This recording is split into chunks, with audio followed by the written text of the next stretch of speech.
All right, so if you can see right here, this is what you call lu, or the Polynesians would call it taro leaves. So today we're going to be making lu. It'll be myself and Maureen, and this is Maureen's lu field, taro field right here. So as you can see, she's got plenty, and this is where I come and get it from. All right, so this will be enough for 4 lu. Ooh, who wants some lu? And so there's plenty, as you can see. The ducks over here, or mallards, they're having a feast in this little lu pond over here. And so first thing that we need to do is bring it over here to the sink because we have to wash them. Well, I'm Stella, and this is... And I'm Maureen. And Brian, you have...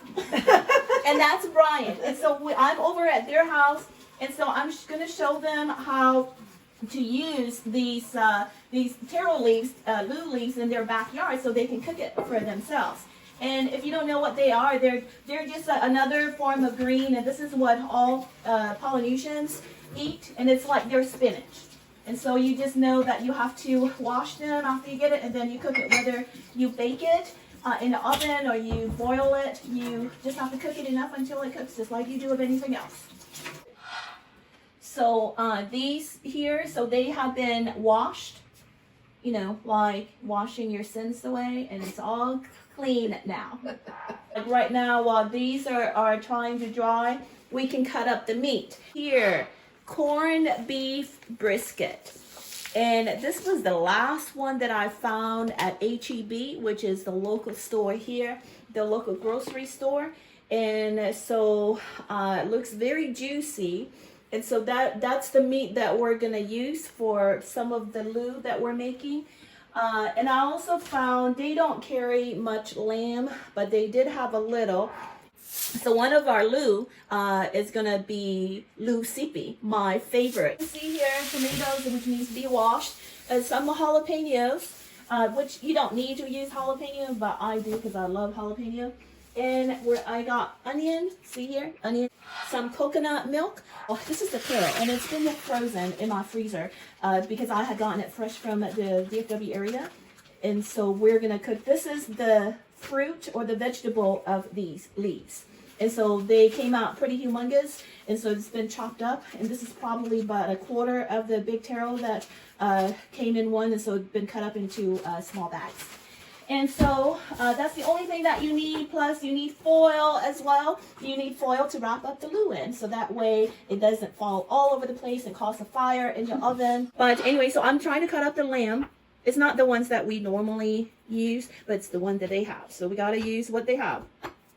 So we just have to cut it up into small pieces, and hopefully avoiding cutting your finger, because that would not be good if you cut up your finger.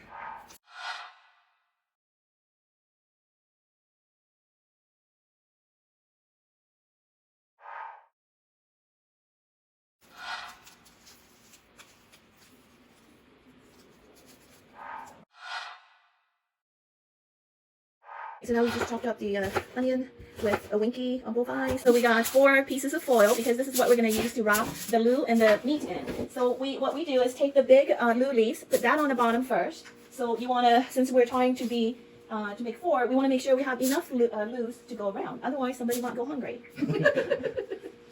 And we want to spread it evenly, just to make sure nobody complains. But I'm pretty sure someone will always complain, no matter what.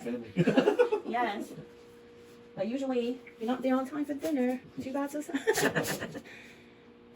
Yeah, so you just try to lay it out because you know that you're going to have to wrap the meat inside. So that way, the meat and the coconut juice all stays in. That there will be no leak. If you do it right, there shouldn't be any leak. But we're not perfectionists here. But we're going to try our best. Okay? So... I know I'm not spreading it out evenly, but I'm trying. Well, I'm also thinking about when you were saying how, you know, before modern times, you would wrap it in these leaves and you put it in a ground fire. Yes. And so the leaves were also to, you know, keep the interior from burning and to keep it moist. So actually, there's another layer. They use the banana leaves, and that would be the foil, like the outside. Yes, they use that to cover these. So, like that on the bottom, put the little ones on the top, because they're the little ones that taste there. but the big ones serve a purpose to protect the little ones. Okay. I think this is probably as even as it'll go. This is the lamb, so we're gonna put the lamb in one loo. See how it all goes in there and it just stays in there, and then you put a little bit of onion, knowing that you're gonna have 4 piles, so you just put enough in there. And then you put a little bit of tomato, like a handful of tomato and jalapeno. All this stuff is really good for you. Another onion here, and onion here.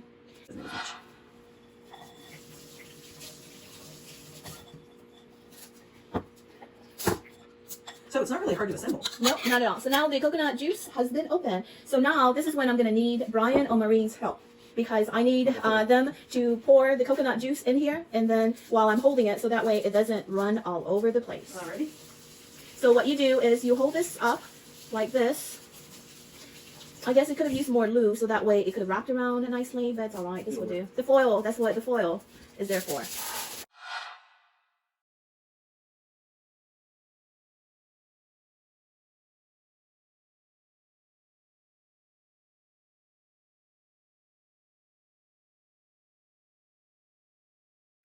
The loo already all wrapped up in here, loo pulu masima, and so it's now ready for the oven. So now we're going to put it in Maureen's cookie sheet and wait for the other 3 to be prepared as well. Okay, so now we move on to the next. Yeah, it's on you, not on me. There we go. Okay, so here we do the same thing. We just bring everything over. And then now I'm going to ask Maureen to pour a little bit of coconut milk. Okay, that's good. Okay, so now that's all in there.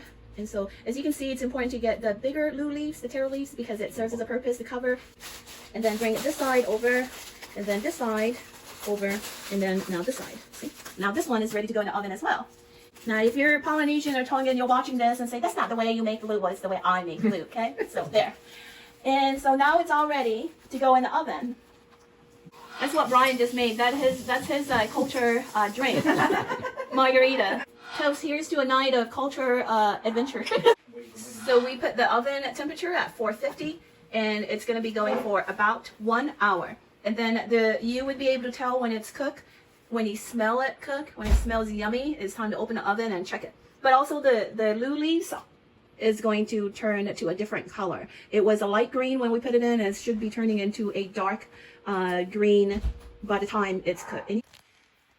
Alright, so the loo has been cooked, and so let's look at the inside. So you can see here, smoke is coming up.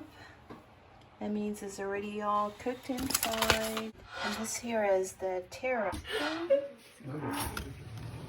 This is the lamb. And this here is the corned beef. Yummy.